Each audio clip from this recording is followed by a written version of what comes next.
c'était un drôle de métier. Avec moi embarqué, quelques illuminés, des fous. Oh oui, des fous. Je leur ai proposé pour unique salaire de la traînée de poudre d'étoiles polaires, d'accord.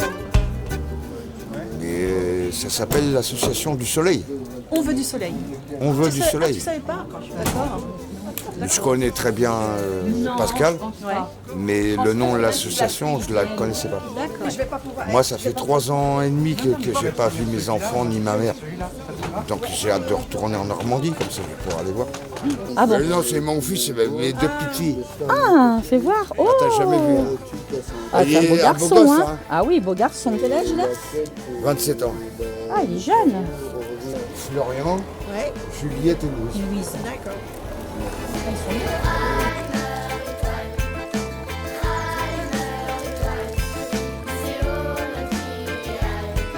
Il y a de la soupe, hein, Christian. Il y a de la soupe. Ah bah, alors là, c'est mon premier jeu de bière.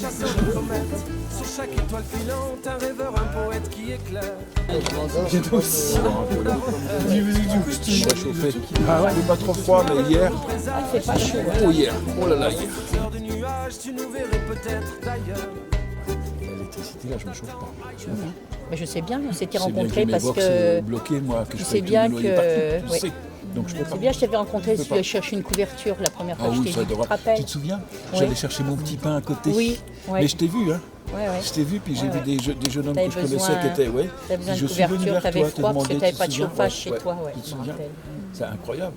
Ouais. Je suis ancienne cuisinière professionnelle, mais j'ai aussi pas ce passé-là, c'est que j'ai passé aussi d'avoir connu Coluche.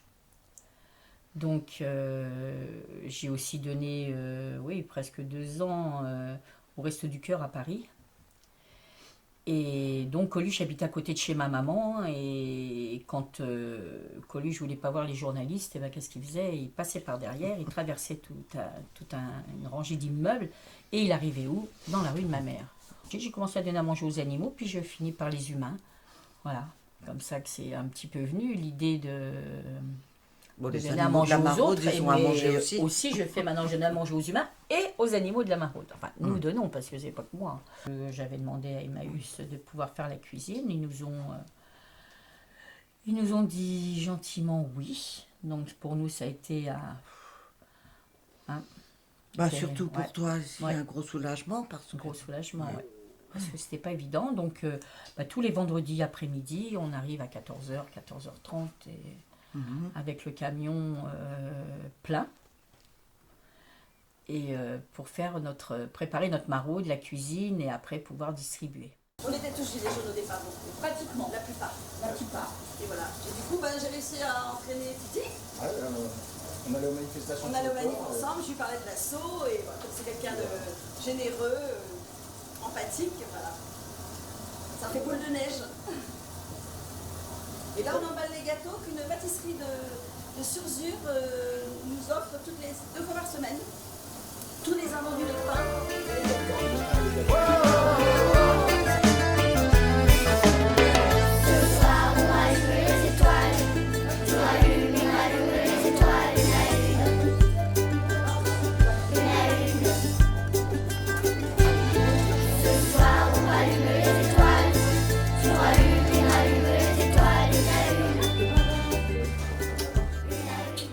On a créé notre association On veut du soleil. Alors, On veut du soleil. Pourquoi On veut du soleil? Parce que le soleil, je trouve, ça réchauffe les cœurs. C'est jaune, déjà, comme les gilets jaunes. Et puis, je pense que ces mains qui prennent le soleil, qu'on puisse apporter un peu de chaleur, du bonheur, je ne sais pas, peut-être, pour certains, oui. Voilà, pour nos bénéficiaires. Et il est provisoire le temps qu'on passe, mais il est réel. Voilà. Il faut reconnaître une chose aussi, c'est que ça avait un côté pratique, le fait qu'on soit reconnu comme association. Oui. La gendarmerie connaissant pertinemment toutes nos plaques d'immatriculation, on passait partout où on voulait, on n'était pas vérifié. Non. Voilà, c'était quand même assez commode, quoi. Bon. Ouais. Beaucoup moins par contre pour les sans-abri, dont un a été menacé de verbalisation parce qu'il ne rentrait pas chez lui. Et l'absurdité, c'est qu'il a dit, mais je suis chez moi, Sur l'agent, je suis. Dehors. Il dit comment ça? Bah oui, le trottoir, c'est là que j'habite. Et donc, voilà, ça montrait bien la situation que c'est. Rentrer chez vous. Quand vous n'avez pas de chez vous, c'est pas ça. Donc là, c'est. Il y a eu des mises à l'abri, mais il n'y a pas eu des mises à l'abri pour tout le monde. Il y en avait qui avaient des chiens, il y avait une. Voilà, ceux qui avaient les chiens, bah, malheureusement, ils ne sont pas Ils n'étaient pas acceptés. tous mis à l'abri lors du confinement. Et on a commencé avec combien? 20, 25 personnes. Et puis. De bénéficiaires. De bénéficiaires. Et on n'avait pas beaucoup de monde non plus dans l'association. On était combien de bénévoles? On a commencé à peine une dizaine, tout au début. Oui. Et voilà. Puis au fil du temps, ça a augmenté, puisque maintenant on est à 98 adhérents. Donc entre 20 et 25 bénévoles. Bon, on aimerait en avoir un peu plus de bénévoles, mais bon, c'est vrai qu'il y en a qui travaillent et que c'est pas facile. Il y en a même qui travaillent, mais qui viennent quand même à la maraude le soir. Donc voilà, c'est quand même... Et en même temps, le nombre de bénéficiaires a augmenté en proportion autant Voilà. que le nombre de bénévoles. Voilà. Donc la répartition du travail... Oui. Et même si c'est pas innovant comme projet, Est-ce que notre comme dit l'aglo, c'est ben, important. on innove quand même, puisque on fait un peu la manche, étant donné qu'il faut nourrir presque 90 personnes par semaine. Et, ben, que 84 la semaine dernière exactement. plus les paniers repas. Plus quelques paniers repas. Voilà, donc il y a des choses qui s'achètent. Hein. Ça, c'est des dons, mais il n'y a pas que des dons. Non, Donc, malheureusement. on a besoin d'argent pour faire fonctionner l'asso. Et c'est pour ça qu'on fait après, là, il y aura aussi les intermarchés. Oui, Là, quand il y aura c'est- pour on notre aura des collecte à la denrées. fin d'année. Des denrées immédiates et des produits d'hygiène, des chocolats, parce que les sans-abri ont droit à Noël aussi. Hein. Et oui, il n'y a pas de Ah oui, il n'y a pas que nous. Je me rappelle une histoire quand on était encore sur le rond-point d'Atlantex.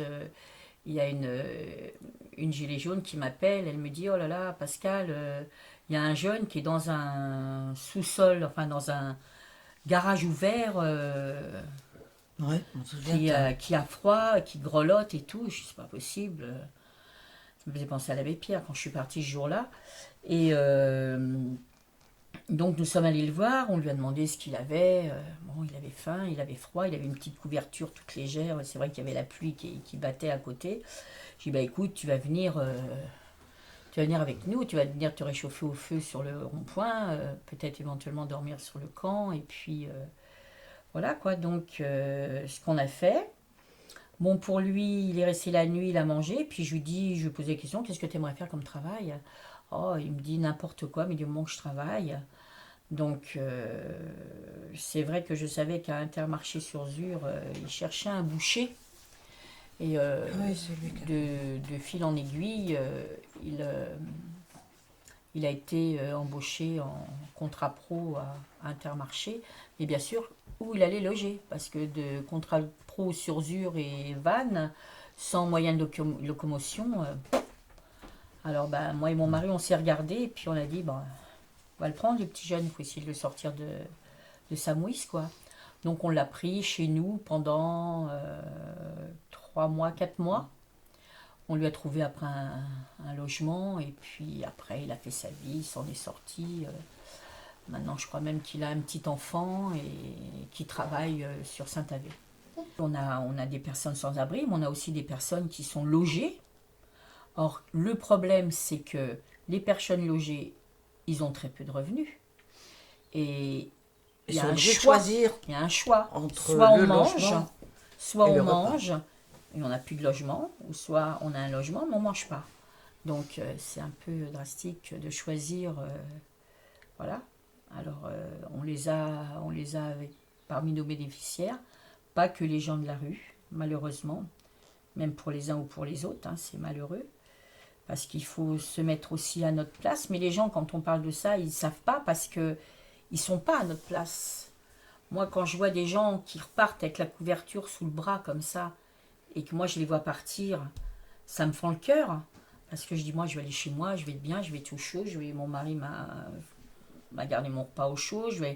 Voilà, et eux, ils repartent dans le froid de la nuit. Voilà. psychologiquement, c'est dur. Quand c'était le Covid, la période Covid, on a eu des jeunes étudiants qui sont venus manger parce qu'après, il y avait eu une instauration d'un euro. Et en fin de compte, ils avaient ce qu'ils nous disaient. Moi, je ne l'ai pas vu, on ne l'a pas vu. Hein, qu'il n'y avait pas grand-chose à manger pour 1 euro, quoi. Donc, ils venaient quand même chez nous chercher à manger. Donc, ils sont venus, ces étudiants-là, ils sont venus pour une période de... je vais dire 5-6 fois. Puis après, on ne les a plus vus. Mais moi, ce qui m'a particulièrement touchée, c'est ce couple de personnes d'un certain âge. Je ne vais pas dire personne âgée, j'aime pas ce mot-là. Mais d'un certain âge, qui nous regardaient lors de nos maraudes, une première fois, et la deuxième fois, j'étais vers eux, parce que la maraude, c'est aller vers, donc je suis allée vers eux, et j'ai discuté un petit peu avec eux, et je leur ai dit, mais vous voulez un repas? Ils me disent, oh madame, on n'a que de petits revenus. Mais j'ai dit, pourquoi vous n'allez pas au CCAS? Ah mais non madame, elle me dit, nous on a travaillé toute notre vie, on ne va pas les demander quoi que ce soit au CCAS. Il me dit, puis on a honte. Il y a la honte de demander. Voilà, la honte.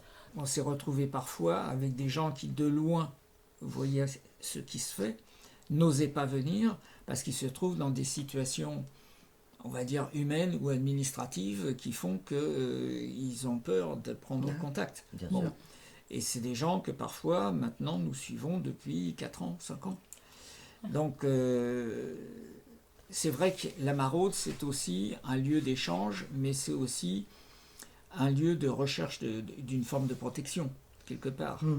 Et là, c'est vrai qu'il y a des gens qui sont suivis depuis un certain temps, qui ont des possibilités dans la vie, mais où l'opportunité ne se présente pas forcément. De même qu'à l'inverse, sur le rond-point Atlantex, on voyait des mères de famille, souvent des jeunes mères de famille, qui venaient parce qu'en réalité, le travail à 2/3 de temps fractionné à la moitié ne permettait pas de faire vivre la famille. Et on sait très bien qu'il y en a qui nous ont dit, de toute façon, la maison elle est en vente, maintenant c'est foutu parce qu'on ne peut pas payer les traites. Donc c'est tous ces gens qui n'apparaissent pas forcément dans les statistiques, ils ne sont pas dans des cases, mais ils ont besoin de manger, les enfants ont des besoins et ça ne vient pas. Donc cela, c'est vrai que c'est des contacts humains, mais c'est aussi se poser la question de toute la limite que nous on a. On ne peut pas transformer leur vie. Non. Et ça, il faut le porter, accepter qu'on le porte, mais qu'on fera quelque chose quand même. C'est frustrant, quelque part, Très parce frustrant. qu'on le sait, on en est conscient.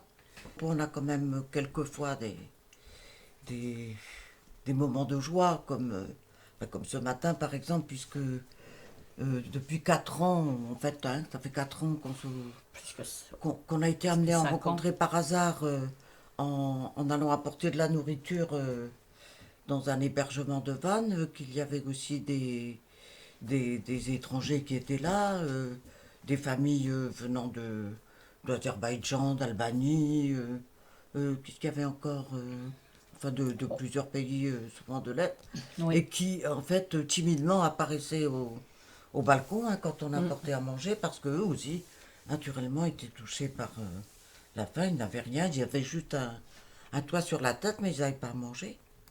Donc, on les a nourris, bien sûr, parce que pour nous, qu'ils soient d'ici, d'ailleurs, ou de toute couleur, peu importe, nous, on nourrit les gens quand qui on en a ont faim, besoin. Voilà, quand on a faim. Il n'y a pas de frontières. Il n'y a pas de frontières du tout. Ce matin, ils ont eu le jugement du tribunal de Rennes qui a accepté qu'ils restent sur le territoire. Mais il y a toujours possibilité, hélas, de révision. Comme quoi, quelquefois, au bout de 6 ans, si on est intégré, qu'on parle français, que les 2 parents ont du travail, que les enfants sont scolarisés, qu'ils comprennent tout ce qui se passe en France, il y a des fois, on passe au travers des raquettes. Peut-être qu'on n'est pas né dans le bon pays. Bon. C'est des choses qui arrivent. Oui, quoi. c'est vrai. Voilà. Ouais. Voilà. Mais bon, leur situation n'est pas assurée, franchement, pour l'avenir. Mais dans l'immédiat, oui. Et donc, on est très content parce qu'on s'est attaché à eux. Et on les voit souvent, etc. Et donc, pour les lois qui sont en préparation en ce moment, voilà des gens où les employeurs ont le droit de les reprendre. Et on en a besoin. Connais-tu la légende des chasseurs de comètes? Sur chaque étoile filante, un rêveur, un poète qui éclaire ce monde à refaire. Si par un euro présage, tu levais la tête. Grâce au souffleur de nuages, tu nous verrais peut-être d'ailleurs. On t'attend ailleurs. Pars, quitte la ville, c'est foutu réverbère. Viens nous rejoindre au-dessus des froides lumières. Embarque, prends place, on t'embarque. On a du boulot pour toi si tu le veux bien.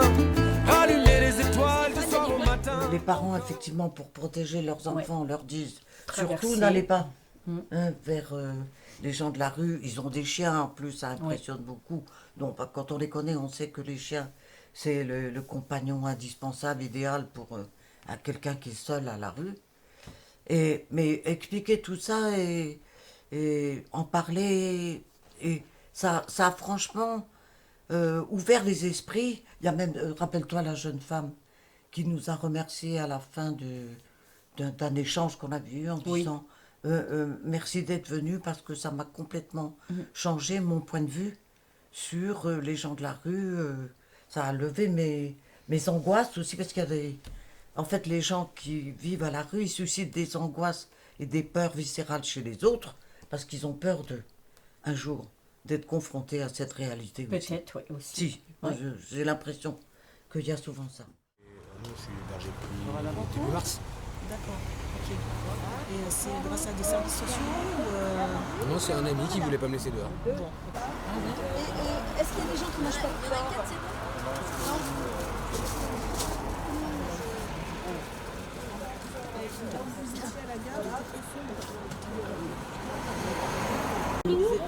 Des trucs qui les inquiètent et ils ont pas pris le temps d'en parler ou ils ont besoin d'en reparler. C'est surtout ça en fait. C'est surtout ça.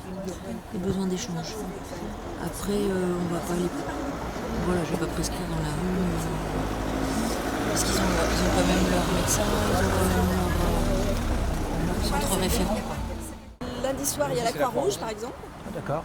Le mardi, il n'y a personne. Ouais, à part un magasin, une boulangerie, Place des Lys qui donne ses invendus. Donc les personnes intéressées peuvent bénéficier de ça. Le mercredi, c'est les protestants.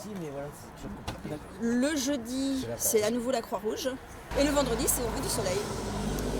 Et le samedi, Saint-Vincent-de-Paul. Tout le temps. Donc c'est une association qui est vraiment géniale, je tiens à le dire. Exemple là, je sais que... Ils font des plats maison. Oui. Toujours très bon, ça j'ai rien à dire.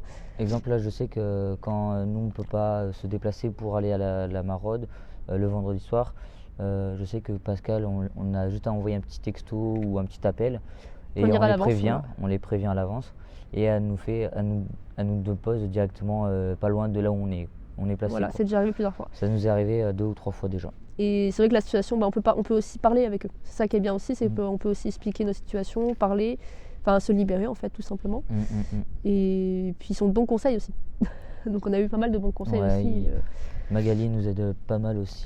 Aussi pour les vêtements aussi. Parce les vêtements, c'est Magali qui fait ça. Oui, pour les vêtements. Pascal nous aide beaucoup par rapport aux croquettes et par rapport à la nourriture aussi. On sait très bien aussi qu'un certain nombre de jeunes, arrivés à 18 ans, sont lâchés dans la nature, c'est-à-dire non plus la protection de l'enfance, et se retrouvent lâchés sans rien du tout. Et le parcours, malheureusement, c'est ça. C'est très souvent... On est plutôt vers la gare et ça se finit ailleurs, parfois en toxicomanie. Je veux dire, comme en plus l'établissement public de santé mentale, on a fermé le service qui permettait la prise en charge de l'addiction, on a fait la boucle. Ça part mal et ça finit mal. Et tant qu'on ne peut pas rompre ça, c'est vrai qu'il y a le contact. Quand on apporte à manger, mais il y a la discussion, il y a aussi derrière trouver des relais. Et les relais, malheureusement, depuis des années, ils s'effondrent dans notre société. Les relais tombent les uns derrière les autres. On n'a plus d'interlocuteurs. Mais la plupart des gens qu'on rencontre vraiment à la rue, ils ont tous des parcours assez atypiques. Je dirais presque toujours commencer par des parcours difficiles, alors une enfance compliquée, difficile. Mais c'est beaucoup lié à l'enfance. Après, forcément, quand dans ta famille ça va pas bien, à l'école ça va pas bien non plus. Moi qui étais enseignante, je les repérais immédiatement, ceux qui avaient sans doute des problèmes. Un élève par exemple qui veut se faire remarquer, c'est parce qu'il a un problème particulier. Et souvent c'est familial, intrafamilial. Moi ma famille en fait c'est assez compliqué. Je suis parti à l'âge de 18 ans de chez mes parents. Je voulais enfin prendre ma liberté, comme tous les jeunes, quoi. Et puis j'avais une chérie avant, et donc du coup c'est pour ça que je suis venu habiter avec Alizée. Pendant 1 an et demi, j'ai habité avec elle. Après, pendant 6 mois, j'ai eu mon appartement avec mon ex-compagne. Sauf que du coup, elle est partie. Moi, je suis retrouvé chez Alizée après directement. Parce que du coup, j'ai perdu mon appartement. La propriétaire m'a expulsé. Ça n'était pas en règle à l'appartement. J'ai attendu plus de 5 mois pour avoir un bail. Donc, assez compliqué pour les APL. Donc, ça nous a rendu dans la galère encore plus. Et donc du coup après quand je me suis fait expulser, que mon ex-compagne m'avait quitté, je suis parti chez Alizée vivre avec elle. Et après quand elle s'est retrouvée à la rue, du coup je me suis retrouvé à la rue en même temps qu'elle. Je vivais avec mes parents, là jusqu'à mes 6 ans et demi, mes parents se sont séparés. Ensuite je suis partie vivre qu'avec ma mère. Je voyais mon père de temps en temps en vacances, ils habitaient à 400 km, donc c'était assez compliqué. Ensuite mon père pendant 5 ans, j'ai pas eu de nouvelles. Donc voilà, ensuite ma mère m'a envoyée chez mes grands-parents. De là, je suis retournée après chez ma mère. Et après de là, ma mère ne voulait plus de moi. Donc à partir de 15 ans, je suis partie chez mes grands-parents. J'étais suivie par une éducatrice pendant l'année chez ma mère. Donc de mes 15 ans à mes 16 ans et demi, j'étais chez mes grands-parents. Du coup, placée par un juge soutien digne de confiance, je ne sais pas si vous connaissez.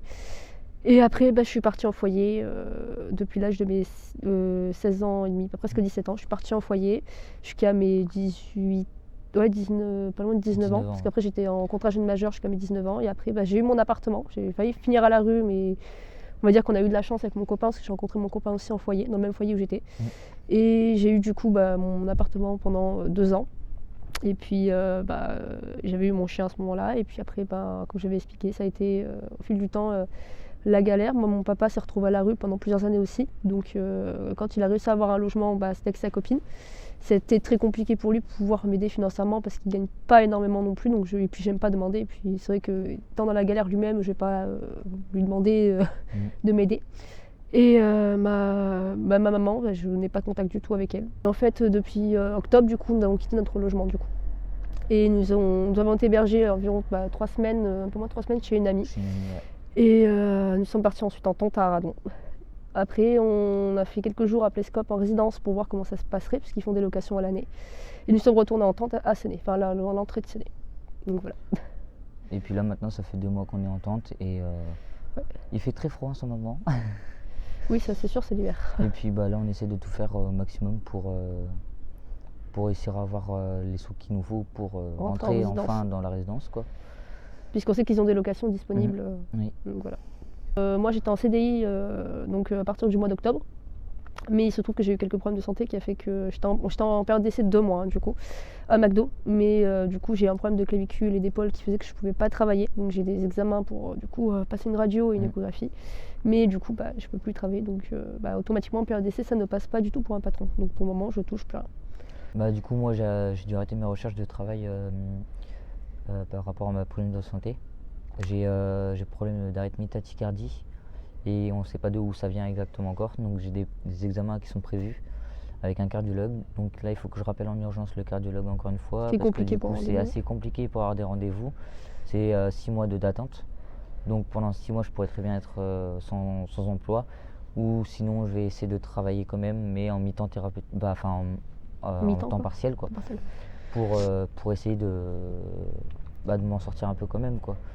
Toujours poser la question de pourquoi on a des chiens. Les gens m'ont dit je comprends pas pourquoi vous avez des chiens, enfin je vois pas l'utilité quand on est dans la précarité.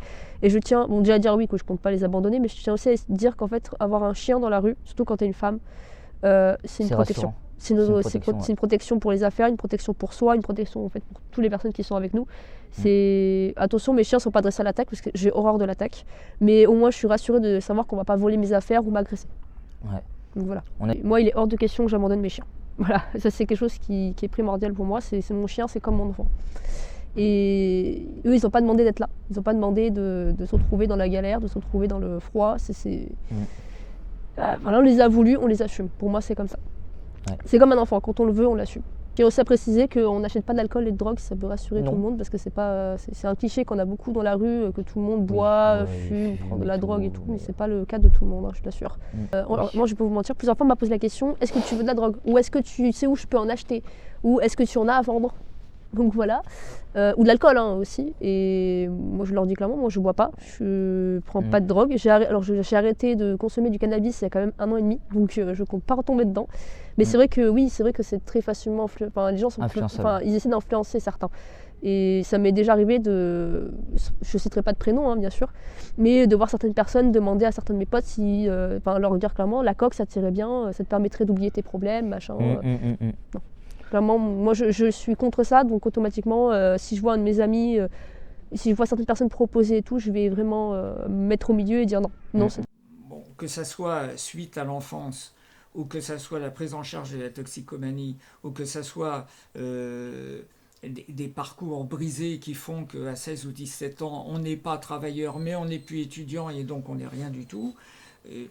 Autour de nous, c'est vrai que les structures, qu'elles soient associatives ou des structures publiques, n'ont pas les moyens de prendre en charge ces types de problèmes. Ça c'est délité à ce niveau-là. Bon, pas au niveau de la protection de l'enfance, qui a toujours connu ce problème-là, malheureusement, mais au niveau de la prise en charge de jeunes dans la rue, on ne connaît pas autour de nous de structures qui permettent une prise en charge. Et au niveau de la psychiatrie de ville, c'est l'effondrement. Mais pas uniquement dans le coin, je veux dire, c'est assez général. Et donc là c'est très difficile de revenir sur des choses qui auront duré 2 ans, 3 ans, 4 ans. Le problème, c'est qu'on est rentré dans un système, moi ça fait à peu près un demi-siècle que je suis dans des associations, donc j'ai bien vu l'évolution. On est dans un système maintenant, depuis 10-12 ans, où on ne peut réagir que par projet. C'est-à-dire qu'on ne peut pas prendre une situation et avoir une évolution sur le long terme. Le principal, c'est de rentrer pour 2 ans, par exemple, dans le cadre d'un projet avec un intitulé. C'est-à-dire qu'on ne prend pas, on ne peut pas avoir le long terme, comme à une époque où il y avait des éducateurs ou des permanents dans les clubs de sport, par exemple. Maintenant, ça n'existe plus. C'est-à-dire, on a une situation, on dit voilà, pendant 1 an ou 2 ans, on met des sous là, et puis après, redemander pour autre chose. L'année 2024, je vois que je pourrais très bien facilement faire mon permis, et puis après partir en formation en tant que chauffeur de bus, parce que du coup c'est mon projet, partir en chauffeur de bus pour faire les voyages. Ta formation. Et puis partir directement après faire un achat d'un appartement ou d'une maison, ou avoir une bonne voiture déjà aussi. Par exemple, si un jour je dois me retrouver à la rue, ce que je n'espère pas quand même, par exemple, si je dois me retrouver à la rue, j'aurai au moins la voiture pour être au chaud, quoi. Malgré que c'est pas le but non plus. Ce que je me dis. Tu veux prévoir en cas de problème, toi. Voilà, c'est ça. En cas de problème, si exemple je perds un appartement ou une maison ou mon travail et que j'ai plus de sous pour payer le loyer, je préfère me dire si j'ai plus de logement, j'ai plus rien, j'ai une voiture au moins pour être au chaud. Donc après voilà. Alors moi, pour vous expliquer, du coup là j'espère qu'on va pouvoir aller dès janvier en résidence vacances, oui. Qui font des locations à l'année, éligibles aux APL aussi. J'espère pouvoir passer mon AK7 parce que en gros l'AK7 c'est du coup l'attestation, attestation du coup par rapport aux animaux de compagnie pour devenir éducateur, comportementaliste, éleveur canin, c'est aussi pour les félins, les nacs, mais moi c'est vraiment pour l'éducation canine et l'élevage. Je tiens à faire ça parce que c'est le métier que je veux faire. Je sais que faut payer ce diplôme, on est sur 200 et quelques euros. Donc il faut que j'économise aussi. Donc voilà. En attendant, je veux pouvoir passer des stages dans le domaine avec le CEJ comme j'expliquais. Bien sûr, avoir le logement très rapidement, c'est ce que vraiment on espère. Et puis dans le futur, ne plus se retrouver dehors surtout. C'est surtout ça, c'est surtout plus se retrouver dehors, continuer à avancer. Et puis faire vraiment avoir notre taf chacun. Ouais, mon compagnon c'est pareil, lui il est dans l'électricité, de base il a un BTS. Donc lui ce sera du coup l'électricité domotique. Donc voilà. Donc, et puis caméra, quand on aura vraiment quand j'aurai vraiment les moyens, pouvoir passer le permis. Et puis s'assurer de toujours économiser, toujours en cas de problème. Si on arrive vraiment à s'en sortir et que... On va s'en sortir. C'est un combat, mais on va s'en sortir, on le sait très bien. Mais on a le projet de, exemple, si on doit toujours habiter ensemble, exemple, en colocation, on a dit qu'on allait peut-être essayer d'avoir les moyens pour retaper une vraie ferme et faire l'élevage à l'intérieur. Je tiens à remercier déjà l'association, enfin on tient à les remercier. On tient à remercier l'association. C'est vrai qu'en plus les maraudes, il n'y en a pas dans toutes les villes de France. Donc voilà. Et je tiens à dire qu'ils sont vraiment géniaux et vraiment qu'ils ont le cœur sur la main. Vraiment. Et qu'on les remerciera et en fait on les remerciera toujours pour ça. Donc voilà, on tient vraiment à les remercier et le jour où on s'en sortira, nous on compte vraiment les aider. Oui, c'est clair. Aussi. Enfin, aider les gens de la rue en étant nous aussi bénévoles avec eux.